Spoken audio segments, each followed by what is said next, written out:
तुम्हारा घमंड है हिंदुस्तान में हम एक पार्टी का शासन चलाएंगे और वर्षों वर्षों तक राज करेंगे, ये घमंड अपने पास रखो, ये चलने वाला नहीं है इस देश के अंदर।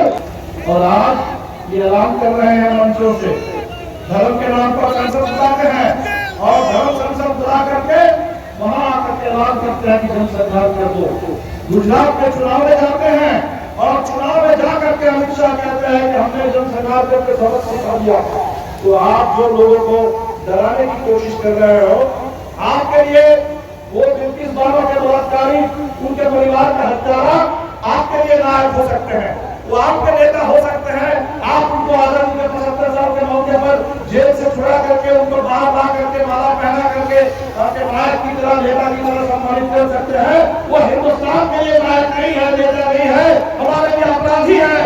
और किसी भी अपराधी को, बलात्कारी को, जनसंघर्ष करने वाले को अगर सम्मानित करने की कोशिश होगी, ये मुद्दा सिर्फ हिंदुस्तान नहीं पूरी दुनिया के लिए मुद्दा बना रहेगा। और इसीलिए हम तो देख रहे हैं कि बीबीसी की फिल्म के बाद और बीबीसी के दफ्तर पर उसको रोकने की कोशिश हुई और दफ्तर पर छापा। अब बताइए ये क्या बता रहा कि सच से कितना डर, वो चाहते हैं कि लोगों को सच पता ना चले, लोग सच्चाई लोगों को जानकारी ना मिले गुजरात में क्या हुआ था। आज जो 20 साल के बच्चे हैं, 18 साल के बच्चे हैं, छात्र नौजवान हैं जो गुजरात के बाद पैदा हुए, उनको पूरी जानकारी चाहिए। दुनिया पढ़ती है हिटलर के समय में जर्मनी में क्या हुआ था, बच्चों को पढ़ाया जाता है, इसलिए पढ़ाया जाता है कि लोगों को ये पता चलना चाहिए कि हमारे इतिहास में, हमारे दुनिया में कितने खराब सरकार आई थी, कितनी खराब राजनीति हुई थी, कितने जबरदस्त बड़े पैमाने पर जनसंघर्ष रचा गया था। तो इसलिए जानना जरूरी है ताकि दोबारा ऐसा ना हो दुनिया के किसी भी कोने में। और इसीलिए आज ये जो सच को दबाने, अगर सच कहने पर कह रहे कि जेल चले जाओ, तो ये तो सच से डर है। और हर चीज के जवाब उनके पास क्या है, नफरत।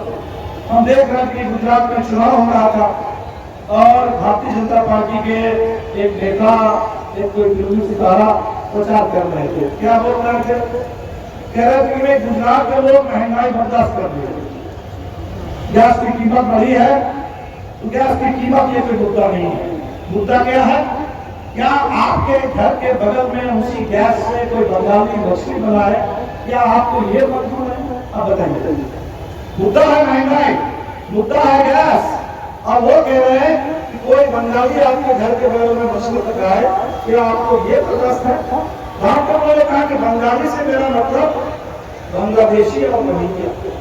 अब जरा सोच, तो महंगाई उनके लिए मुद्दा नहीं है। वो कह रहे हैं कि महंगाई तो है, महंगाई चलती रहेगी, बेरोजगारी है, चलती रहेगी। मुद्दा क्या है, नफरत। मुद्दा है नफरत, ताकि लोगों को बांटो, लोगों को बांटो, धर्म के आधार पर, भाषा के आधार पर लोगों को बांटो और बांट करके राज करो। ये बांटो, फूट डालो और राज करो, ये किसकी पॉलिसी थी? ये अंग्रेजों की नीति थी। अंग्रेज राज करते थे इसी तरह, हिंदुस्तान को बांट करके, हिंदू और मुस्लिम में बांट करके, और अंतर जब देश छोड़ के गए तो देश को बांट करके चले गए। तो ये बांटो राज करो, नफरत फैलाओ राज करो, ये लाठी गोली चलाओ और राज करो, जनसंघर्ष करो और राज करो, ये अंग्रेजों का राज करने का तरीका था। और आज उसी रास्ते पर हमारे देश में भारतीय जनता पार्टी की सरकार चल रही है। हमें याद आता है भगत सिंह ने बहुत जबरदस्त बात कही थी आजादी के आंदोलन के दौर में। उन्होंने कहा कि आजादी का मतलब ये नहीं है कि गोरे अंग्रेज चले जाएंगे और उनकी जगह पर कोई भूरे अंग्रेज आ जाएगा।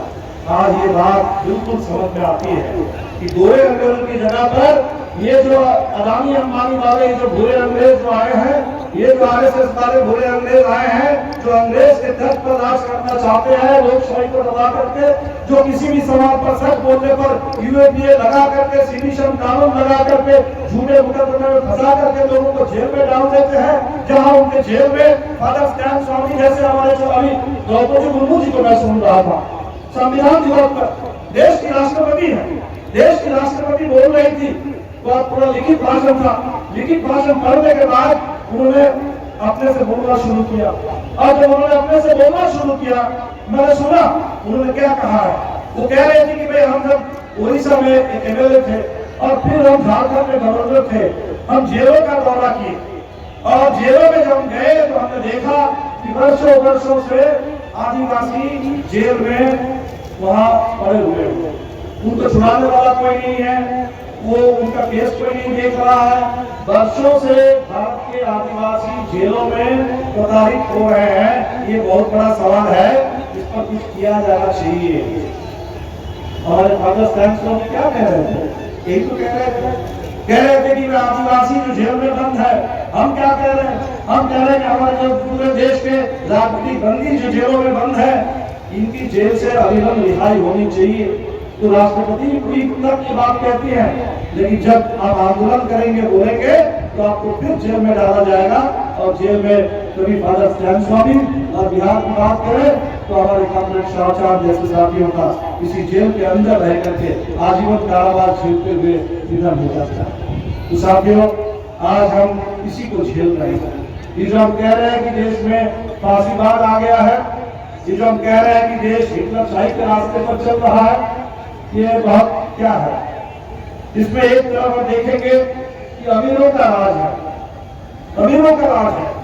अब ये रिपोर्ट आई, एक रिपोर्ट आई और हमें पता चला कि कोविड के दौर में 2020 में, 2021 में, 2022 में, जिस दौर में हमारे पास हमारा रोजगार चला गया, हमारे प्रवासी मजदूर हजारों किलोमीटर वो कहां से पैदल चल करके आए।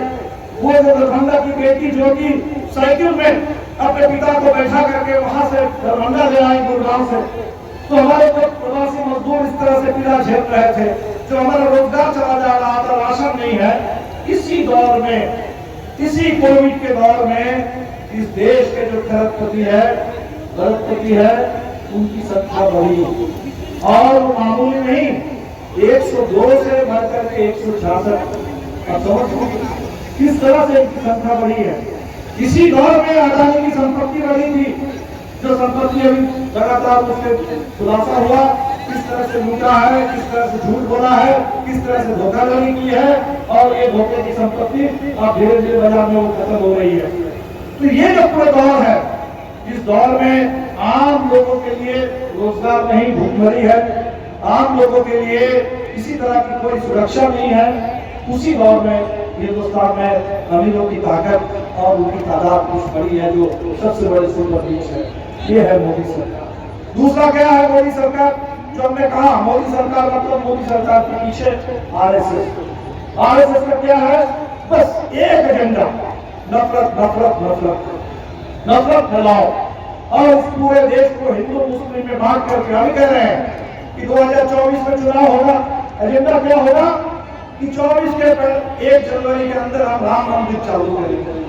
राम मंदिर 92 में बाबरी मस्जिद को गिराया, तब से लेकर लगातार राम मंदिर के नाम पर हम चुनाव लड़ते रहेंगे, बस हिंदू की बात करते रहेंगे।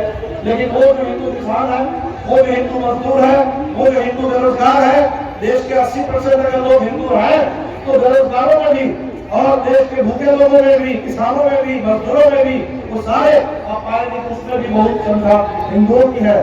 कभी कोई बात नहीं होगी। ये हिंदू मुस्लिम के नाम पर पूरे देश को बांट करके नफरत पैदा करके राज करना चाहते हैं। और तीसरा, ये जो आजादी की बात करते हैं, अमृत महोत्सव मना रहे हैं, लेकिन है अंग्रेज के चेहरे शुद्ध रूप से। उस समय जब आजादी का आंदोलन चल रहा था, तब भी यही काम कर रहे थे। तब भी जब उस समय पूरे देश के नौजवान लड़ रहे थे, भगत सिंह और उनके साथी जेल में जा रहे थे, फांसी के फंदे को चूम रहे थे, उस समय अंग्रेजों की दलाली कर रहे थे, मुखबिरी कर रहे थे, पूरे देश को भटकाने का काम कर रहे थे। तो आजादी के आंदोलन के दौर में भी सिर्फ नफरत और अंग्रेजों की दलाली करना, और आज भी वही काम वो लोग कर रहे हैं सत्ता में बैठ कर। अभी कह रहे हैं तो ये अंग्रेजों के तर्ज पर राज चलाना, ये अमीर परस्ती की नीति, अदानी अंबानी की नीति, और ये जो पूरे देश में आरएसएस का नफरत का एजेंडा, ये तीनों को जोड़ दीजिए, तब भारतीय जनता पार्टी और मोदी सरकार समझ में आ जाएगी। और ये मोदी सरकार की इतनी घमंड है, भारतीय जनता पार्टी का इतनी घमंड है, इसी पटना में जुलाई के अंत में भारतीय जनता पार्टी के राष्ट्रीय अध्यक्ष आए थे और पटना में आकर के उन्होंने ऐलान किया था देश में एक पार्टी रह जाएगी, भारतीय जनता पार्टी। बाकी पार्टियों का समय समाप्त होगा। और अमित शाह कहते हैं हम इस देश में 50 साल राज करेंगे। ये जो राजा की भाषा बोल रहे हैं, राजशाही की भाषा बोल रहे हैं, आज ये गांधी मैदान की रैली ये कहने के लिए है कि ये जो तुम्हारा घमंड है, हिंदुस्तान में हम एक पार्टी का शासन चलाएंगे और वर्षों वर्षों तक राज करेंगे, ये घमंड अपने पास रखो। ये चलने वाला नहीं है इस देश के अंदर। ये हिंदुस्तान में लोकशाही है और इन तमाम लोकशाही को हम लोग सुरक्षित रखेंगे। इसीलिए साथियों, बिहार पर सबकी नजर है, पूरे देश की नजर है। 2019 में चुनाव परिणाम देखिए, पूरे बिहार में 40 में एक किशनगंज की सीट छोड़ करके तमाम सीटें उस समय नीतीश जी भारतीय जनता पार्टी के साथ थे। वो एनडीए गठबंधन को 40 में एक छोड़ करके सभी सीटें दी गई। हम सारे लोग चिंतित थे, पूरे देश में चिंता की लकीरें बढ़ गई कि बिहार वो प्रदेश है जहां 1974 का आंदोलन हुआ था। 74 का आंदोलन में इस देश को आपातकाल से 77 में जो छुटकारा मिला, उसके पीछे 74 का आंदोलन का बड़ा योगदान था। ये नीतीश कुमार ये 74 के आंदोलन के नेता थे। क्या हो गया है कि आज भारतीय जनता पार्टी के साथ मिल करके ये पूरे एनडीए को बढ़ाने में लगे हुए हैं। आज 2020 का विधानसभा चुनाव, उस चुनाव में नजारा काफी बदला, महागठबंधन का स्वरूप बदला, भाजपा वाले की सीटें बढ़ी, 1 दर्जन विधायक हमारे पहुंचे और 1 दर्जन जब नौजवान नेता हमारे पहुंचे विधानसभा के अंदर, तो बिहार से लेकर के पूरे देश में लोगों को लगा कि ये संघर्ष की जीत है, संघर्ष की आवाज गूंज रही है, ये हिंदुस्तान के लिए, लोकतंत्र के लिए अच्छी बात है। और आज उसी का परिणाम है, ये जो 2020 का चुनाव का परिणाम था, उसी के बाद ये पिछले साल 9 अगस्त को जो आपने देखा कि सत्ता परिवर्तन हुआ, नीतीश जी इधर आए और सरकार बदल गई। तो ये सरकार नहीं बदल सकती थी अगर 2020 में ये मजबूत महागठबंधन की दावेदारी नहीं होती, भाजपा माले की ये मजबूत दावेदारी नहीं होती, बिहार के अंदर इतना जबरदस्त जनता की ताकत का निर्माण नहीं होता, तो शायद वो महाराष्ट्र वाला मॉडल लागू होता।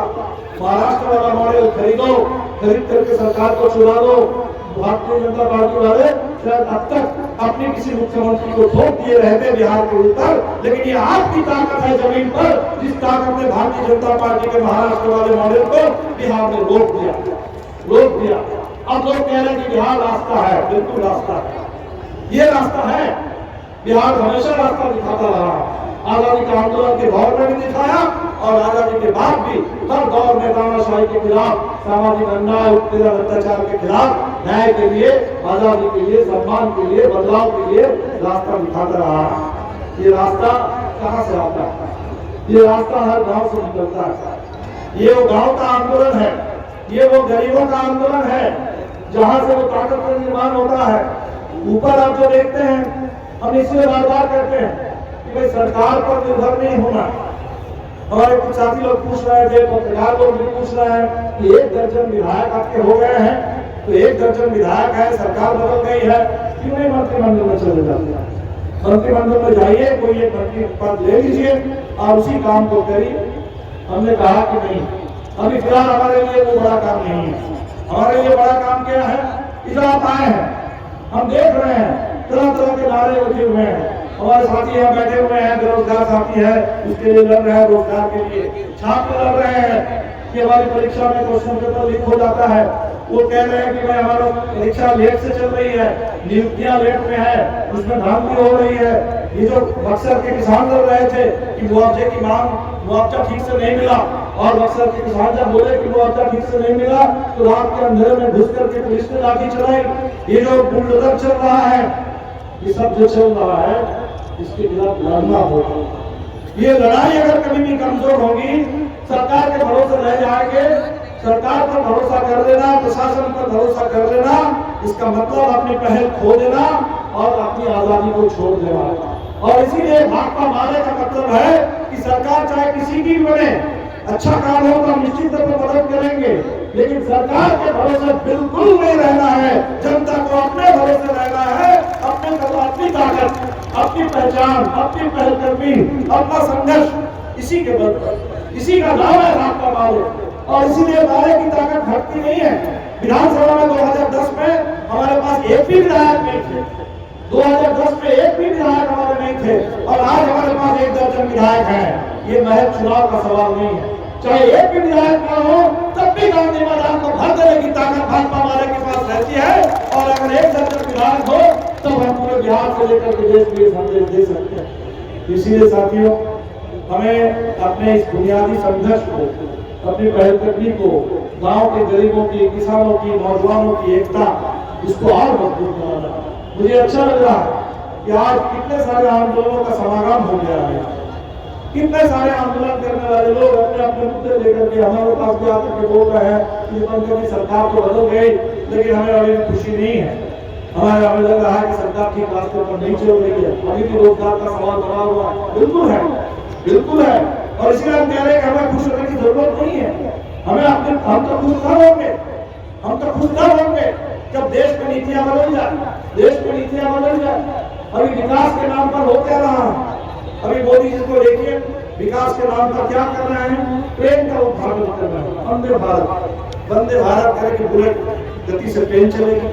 गंगा सफाई के नाम से आए थे, जिस गंगा को साफ करने की बात कह करके आए थे, गंगा को साफ नहीं हुई। कोविड के दौर में गंगा में लाशें बहती रही।